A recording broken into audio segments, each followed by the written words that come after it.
When Thomas Tyner went out at the beginning of the year, everyone wondered who would back up Royce Freeman for running back. But if week 1 was any indication, the Ducks may have gotten themselves a 2-for-1 deal with Kenai Benoit and Tony Brooks-James. With college game day being in East Lansing on Saturday, Duck players know that the atmosphere will be electric, something they're used to by playing in Autzen Stadium every Saturday. Well, the Vernon Adams finger saga continues. Today, we had a chance to talk to Adams about his broken finger, and he confirmed that it did in fact break against Eastern Washington. Scheduling tough non-conference opponents has become a theme with the new college football playoff, something head coach Mark Helfrich says doesn't matter as long as you win every game. Outside of the HD complex, Jonathan Stile, KEZI 9 Sports. Now, KEZI 9 Sports. We found out more on the Byron Marshall injury today. He was left off the Ducks depth chart after starting each of the first 4 games. But we found out this morning he's in the hospital right now after reportedly undergoing surgery. Oregon quarterback Vernon Adams told me today he was headed to visit Byron in the hospital.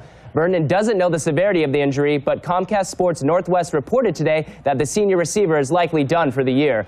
He injured his lower leg on a kick return against Utah, but the timing might still allow Byron to use a medical redshirt. His teammates were understandably upset over the loss of Marshall for what could be the remainder of his college career. It sucks for someone like him being a senior, and it hurts me, but he's gonna be strong. Yeah, I've been kind of speaking with him on the phone and just kind of giving him my best wishes and say that we're praying for him, and we wish maybe it could have happened under better circumstances or never happened at all. So I'm really feeling for him, and going out and not playing good like that and putting Byron's injury is just not a good day. The Ducks are just a few days away from facing Colorado on the road, and defensive coordinator Don Pelham said they've changed their defensive scheme. They're simplifying it. Something needs to change or the spiral could continue. Oregon's allowed about 1,900 yards of total offense in the first 4 games of the season. That's over 400 each night. Simplifying a defense brought up another question with Pelham today. Where is the line between simplifying your defense and becoming too predictable? It's a thin line. That's where we're trying to figure it out.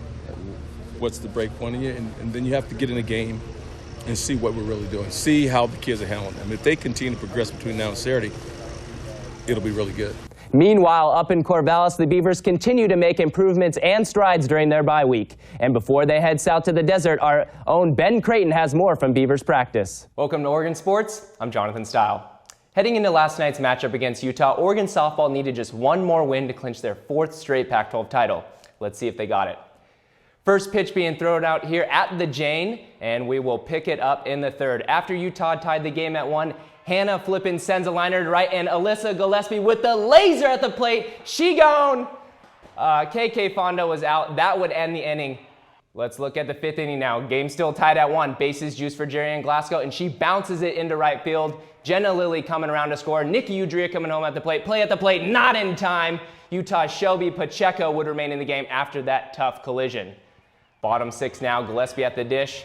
And she waits for the windup, and she rips a 2-run home run to left. That would put up the Ducks 5-1, and that would do it. Oregon clinches their 4th straight Pac-12 title. That's not an error, folks. That's 4 straight Pac-12 titles. What an accomplishment for the senior class. After the game, the Ducks reflected on what it means to be conference champions and its impact on the program. Letting them know how happy we are to win 4 Pac-12 championships.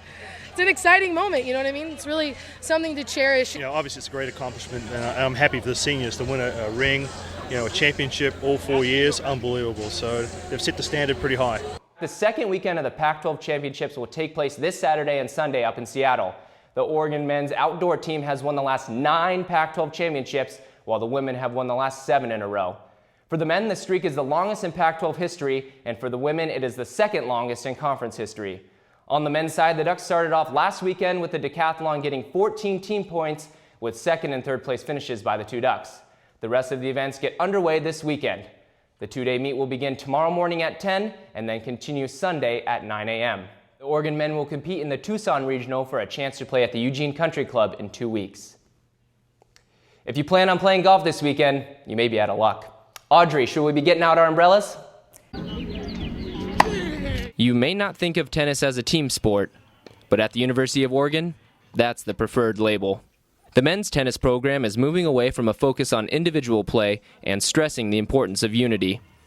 In his 10th season as the head coach of the Ducks, Niels Schielander has created an atmosphere that emphasizes teamwork. I mean, it really is a team sport. Even though you play 6 individual matches at one time, each court affects every other court, the energy, the focus, you see the scoreboards, taking pressure off your teammates, and it's tough. But, you know, I think we try to really get our athletes to embrace being part of something that's bigger than themselves. Of the 10 players that make up the UO tennis team, 7 come from countries outside the U.S. One of the challenges Schielander has faced was creating a sense of togetherness between players who came from all over the world who might not have otherwise shared this experience. We all come from different walks of life or different corners of the world, but you know, we help each other and we learn from each other, and it makes for a great atmosphere in the group. Player Don Mosland is a senior from the Netherlands who is used to focusing on his individual success.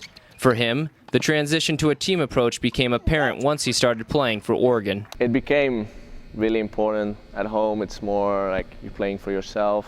And when I came here, it definitely had to switch a little bit into the team mind setting. While it may have been an adjustment at first, the players now agree that the program has changed the way they view the sport. As for Jason Amos, a junior from Mission Viejo, California, playing for the University of Oregon tennis team has been a once-in-a-lifetime experience. All the guys on the team are just great guys, and I think that they make for a really great environment and something that you can't really create on your own, and something that will definitely be missed once this opportunity is done. And the team approach seems to be working. The Ducks finished the regular season 17-9 overall and 3-4 in Pac-12 play. Oregon looks to have a strong performance throughout the Pac-12 championships this week. For Duck TV Sports, I'm Jonathan Stile.